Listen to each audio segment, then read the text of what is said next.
Somewhere in the Nevada desert, behind a chain-link fence inside a restricted federal reservation, there is a concrete test stand. No museum bus stops there. No plaque faces the public road. But in May 1964, a nuclear reactor ran on that stand. Not a bomb, not a power plant, an engine. An engine designed to power a missile that would fly at Mach 3, scatter hydrogen bombs across Soviet cities, and keep flying, spreading radioactive exhaust across everything beneath it, until it crashed. The engine worked. 2 months later, America canceled the program. The reason has never been entirely simple. The stand is still there. Area 401, Jackass Flats, a flat stretch of Nevada scrubland inside what is now the Nevada National Security Site, a federal reservation so restricted that there is no public road to its interior. The stand has no interpretive plaque. It has radiation monitoring records and a fence marked with yellow warning signs. The engine that ran there is reportedly stored somewhere else on the same property, too radiologically contaminated from its own operation to be moved by ordinary means, too classified when it ran to have been publicly announced, and too radioactive now to be placed behind glass in any museum. To understand how that stand came to exist, you have to go back to 1957, not to a battlefield, to a fear. That year, the Soviet Union launched Sputnik. But the deeper fear had been building for years. Soviet air defense systems were improving, radar networks expanding, interceptor aircraft getting faster, and surface-to-air missiles becoming more reliable. American nuclear deterrence ran on the B-52 Stratofortress.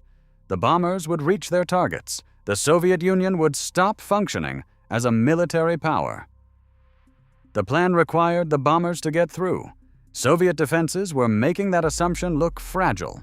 In 1957, the Advanced Research Projects Agency, ARPA, created directly from the Sputnik panic to ensure America would never again be caught technologically behind, authorized funding for a classified nuclear propulsion program.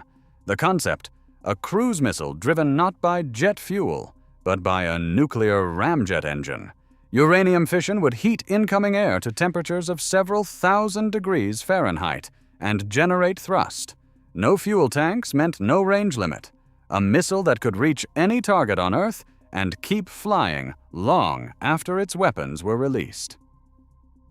They called the engine program Project Pluto. The full weapon system was designated SLAM, Supersonic Low-Altitude Missile. Lawrence Radiation Laboratory in Livermore, California, the institution that had built America's thermonuclear weapon, took the reactor design challenge. The program director was physicist Ted Merkel. His team had already helped cross one technological frontier that most engineers had considered impossible. They were not building toward modest ambitions. SLAM was designed to fly at Mach 3. At very low altitude, some specifications placed it as low as a few hundred feet above the ground, others closer to 1,000, depending on the design version. Below most radar coverage. Below the reliable engagement envelope of Soviet defensive systems. At that speed and altitude, the sonic boom alone would cause structural damage to anything along the flight path before a single warhead fell. The missile was designed to carry up to approximately 16 thermonuclear hydrogen bombs. After releasing them, it would keep flying on nuclear power, spreading radioactive exhaust from the reactor across everything beneath it until the engine finally failed or the airframe was destroyed. There was a problem the engineers understood from the first week of design work. A nuclear ramjet only functions when the vehicle is already moving fast enough to compress incoming air, and the engine's exhaust, heated by an operating fission reactor, was radioactive.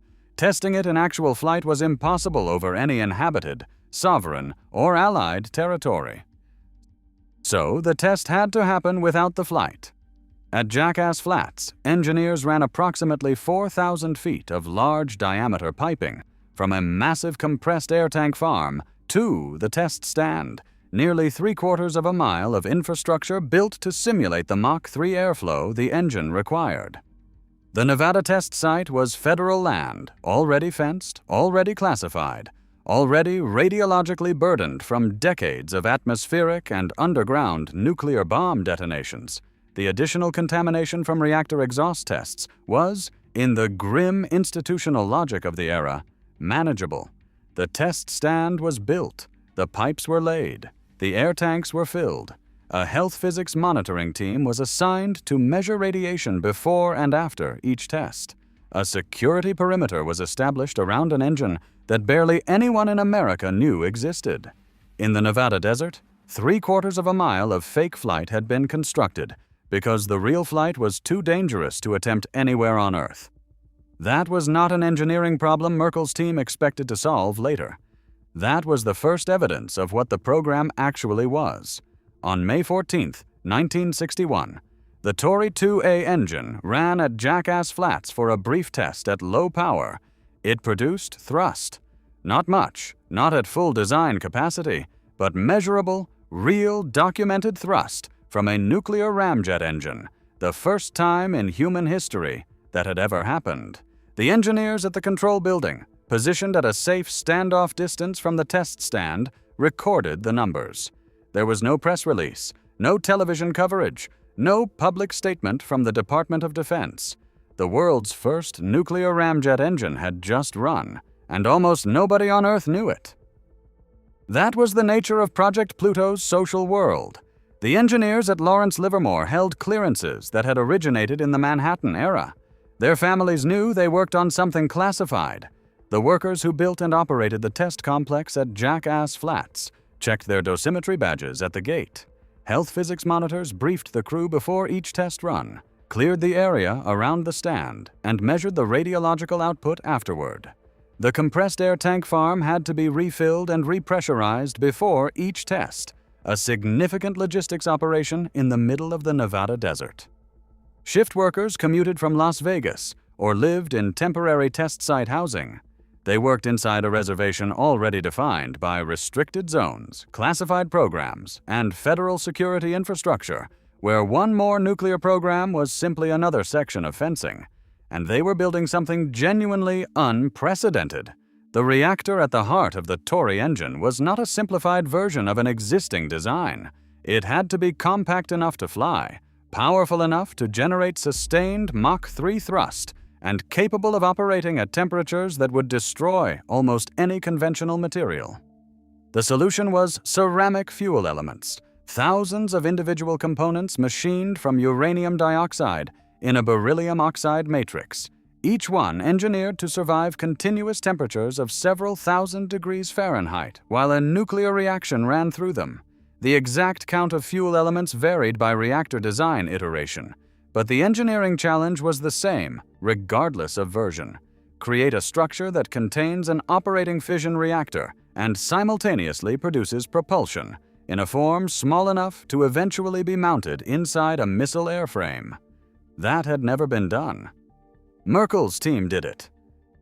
Meanwhile, the weapon those engineers were building toward was being described in classified briefings to Air Force Strategic Air Command planners in terms that had no peacetime equivalent. SLAM was not a precision deterrent. It was a city-by-city annihilation event delivered by a platform that could not be recalled, redirected, or shut down once launched.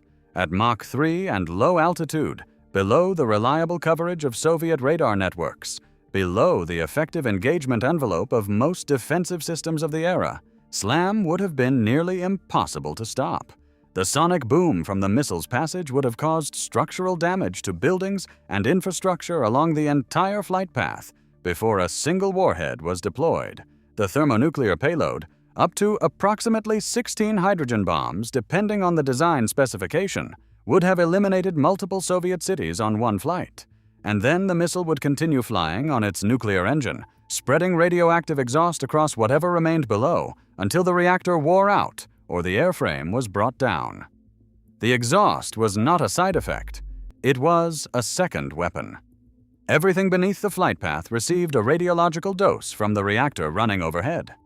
Every person, every structure, every water source along SLAM's route, from launch to final crash, was contaminated by the engine's operation, not just by the detonations. That created a problem the engine tests at Jackass Flats could not solve. To reach Soviet territory from any realistic Western launch point, whether an American airfield or a base in Western Europe, SLAM would have to overfly at least one Allied nation or arc across international waters above countries that were not the enemy. At Mach 3, at very low altitude, spreading radioactive exhaust, the missile's flight path to Moscow or Leningrad or any other Soviet target was also a radiological contamination event over West Germany or Scandinavia or somewhere else America was supposed to be defending. There was no route that didn't contaminate the wrong people. The Air Force knew this. The Defense Department analysts knew this.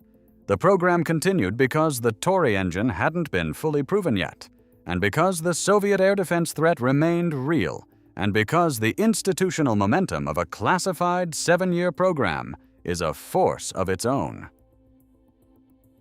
On May 20th, 1964, the Tory 2C engine ran at full power at Jackass Flats. It produced approximately 35,000 to 36,000 pounds of thrust, depending on the source. The reactor performed. The ceramic fuel elements held. The instrumentation in the control building recorded numbers that confirmed everything the engineers had worked toward. The program had crossed its final technical threshold. The classified reports went to the Pentagon. The engineers had solved their problem. Washington was working on a different one. The Minuteman I intercontinental ballistic missile had gone operational in 1962. 2 years before the Tory 2C ran at full power, the United States Air Force already had a working nuclear delivery system in silos across the American West. Missiles that flew through space, not through Allied airspace, that produced no radioactive exhaust trail, that had no route contamination problem, that required no fake flight infrastructure, and that could not be intercepted by any Soviet defensive system then in existence. The Pentagon's systems analysts, the group that Robert McNamara had brought into the Defense Department to apply rigorous cost-effectiveness logic to weapons procurement decisions, had been building the SLAM comparison quietly while the engineers at Jackass Flats worked toward their greatest test. The Tory 2C results confirmed the engine worked. They also confirmed that working changed nothing about the operational problems. SLAM still had no safe flight path. Its exhaust still contaminated Allied territory on every possible route to every possible Soviet target. It still could not be recalled once launched. It still could not be returned, recovered, or stored after use. And the Minuteman was already in the ground, already on alert, already solving the Soviet air defense problem without poisoning Scandinavia. Approximately 6 to 8 weeks after the Tory 2C test, the program was canceled. The exact date falls around July 1st, 1964, pending confirmation against primary Defense Department records. 7 years of classified engineering, a program that some estimates place at approximately $260 million in total cost, though the exact figure varies between sources and needs verification against primary budget records. A concrete test stand, miles of pipe, thousands of ceramic fuel elements, the world's first and only successfully tested nuclear ramjet engine, and then a memo. The Tory 2C engine, after its successful test, was too radiologically contaminated from its own operation to be transported by ordinary means. It was reportedly moved to a remote storage location elsewhere within the Nevada Test Site reservation, behind another fence, in another restricted zone, on the same federal property where it had run. The exact current location and radiological status of the engine are not definitively established in publicly available sources. What is established is that it did not go to a museum. It could not. The engine that proved the concept worked is reportedly still out there somewhere in the Nevada desert, managed rather than displayed, stored rather than celebrated. The SLAM missile, the complete airframe the engine was designed to power, with its guidance systems, its warhead pylons, its operational configuration, was never built.